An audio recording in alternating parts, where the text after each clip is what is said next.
Hey guys, welcome back to my channel. It's been 3 weeks since I found out that I was expecting, and I've had so many roller coaster of emotions and symptoms that have gone away, and I wanted to update you guys on everything that's gone on between week 4 and week 6 of my pregnancy. So let's get to it. Okay, so in week 4 I didn't really have that many symptoms. I only really kind of had 2 major ones. One of them was tingling boobs or tingling areola, I'm guessing. It pretty much kind of felt like, if there's mothers out there, when I know it's gonna be a little TMI for the next 2 things I'm gonna say, but I'm sorry. When you're releasing milk and your boobs are really full of milk and you're releasing milk, that tingling sensation, that's kind of how the best way I can describe it, how I felt. And then the other thing that I've had in week 4 was a little bit of indigestion. Like, I would eat because obviously I'm hungry, but it wouldn't go down right after I ate. So that was a little off, but I really didn't have any other major symptoms at week 4. At 5 weeks, oh, I remember this one now. At 5 weeks, that's when I started getting like fatigued. I was becoming really tired. By 8, 9 o'clock, I'll be knocking out. Usually I go to sleep like at 10, maybe up to 11, because I have to wake up really early the next day. But that actually has continued even during week 6. I've been really tired, and all I want to do is like nap and sleep. The other thing that started at week 5 was pregnancy brain. I usually didn't get this until later on during my pregnancy, in my last pregnancies, but this actually started pretty early. I can't seem to retain anything. Like, I'll listen to something and it's like it goes in by one ear and comes out right by the other. I can't keep it in. And or someone tells me something and then I remember, but then a few minutes later, that's it, I forget. So definitely pregnancy brain. I have to be writing everything down. That's why I have everything in a little notebook, because I just can't seem to remember anything. Another thing that I also had starting like in week 5 and week 6 kinda, was shortness of breath. And I don't know if you guys can hear me, but right now I'm going through that.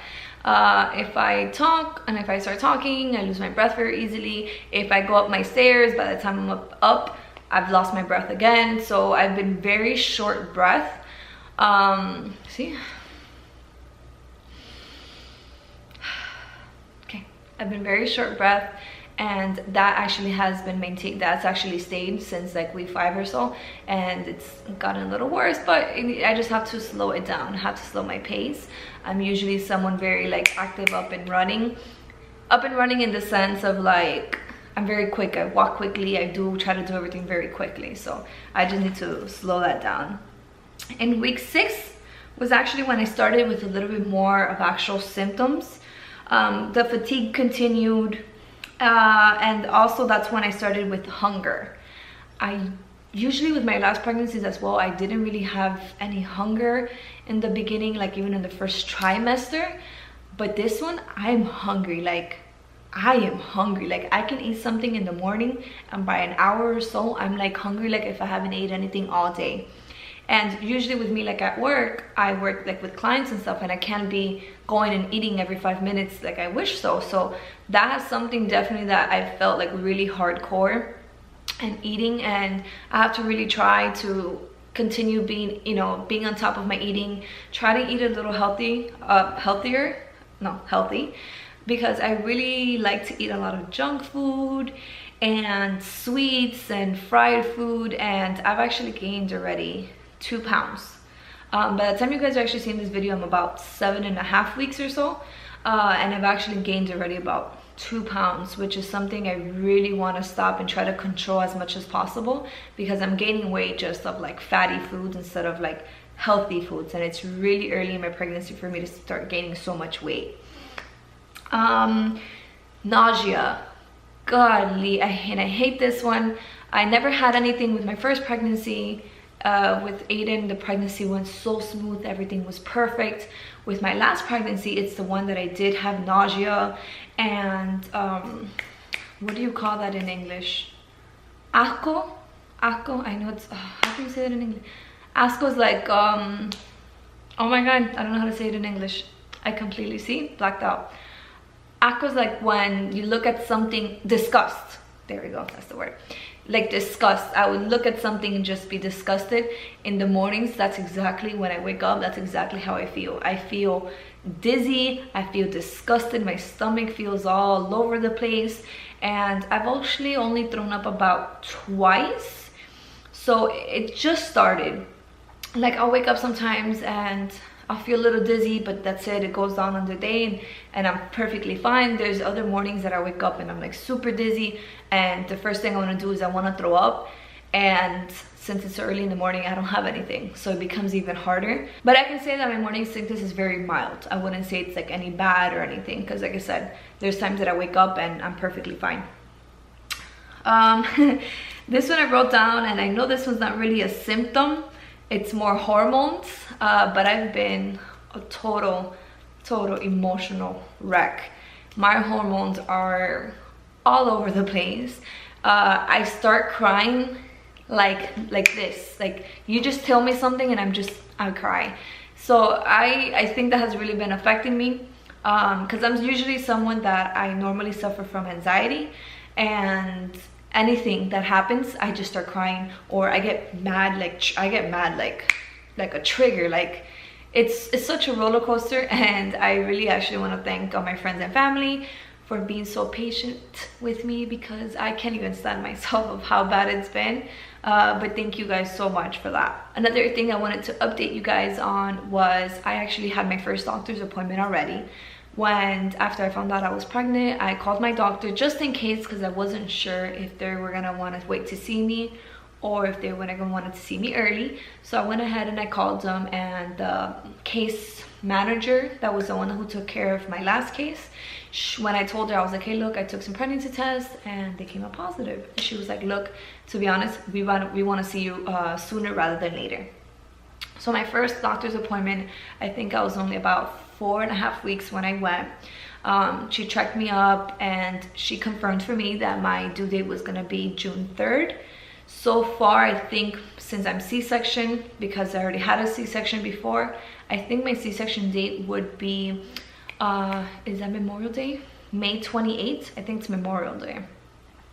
And I think that would be my C-section date. We still haven't established that 100%. I think we'll talk about that once I go next to my next follow-up.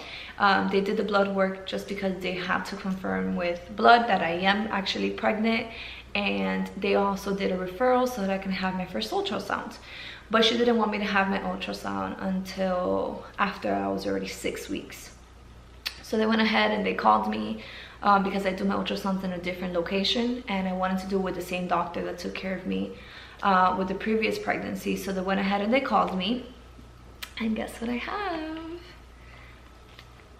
I have ultrasound pictures. So the day that I went, I was 6 weeks and 1 day. I'm guessing the reason they wanted to wait until I was 6 weeks was because they wanted to make sure to see if there would be a heartbeat in that point in time. When I went, they told me, look, I honestly think the heartbeat just started pounding, like it just started beating 24 hours ago, because it was really low. It was 106 beats per minute. She told me it's a little low, but it just started beating like maybe 24 hours ago. She says not to worry about it, that now it would start progressing. That was the main concern for them, just to see if the baby's size was, you know, about the time that I was, which they said I measured 5 weeks and 6 days when I was really 6 weeks and 1 day. But she told me not to worry about it because they had to do a transvaginal ultrasound because they really couldn't see anything. And since my uterus, instead of like being straight, it's a little tilted to the side, it was really hard for them to see anything. But when they were got to see, they got to see the flicker of the heartbeat. So that's the only thing that was the most important part. And the measuring, she says not to worry about it. She also gave me a due date for June 3rd as well. And my next ultrasound appointment would be when I'm 12 weeks pregnant, which is the day before Thanksgiving. Well, I'll be 12 and a half weeks by then, but that's when I have my ultrasound. And they definitely told me, due to my history, I would have a lot more testing done, a lot more blood work and genetic testing and all that for the chromosomes. So we're just waiting onto that. Let me see if I can show you guys the picture. Let me see. I don't know. Oh, there we go. You see, that's a little baby. She compared it to a size, to like a grain of rice because it was that tiny. And this is the one for the heartbeat. Yeah, so they gave me these 3 little souvenirs. You can't even see anything. It doesn't look like anything. How funny. Okay, well, I guess that's it for this video, guys. I did the 4 through 6 weeks. I'm not sure if you guys want me to be updating like on a weekly basis, like on my symptoms and everything that I have, or do you guys want me to continue doing like every 2 to 3 weeks of an update? So just go ahead and comment down below. Let me know what you guys think. Thank you guys so much for watching, and I'll see you guys on my next video. Bye.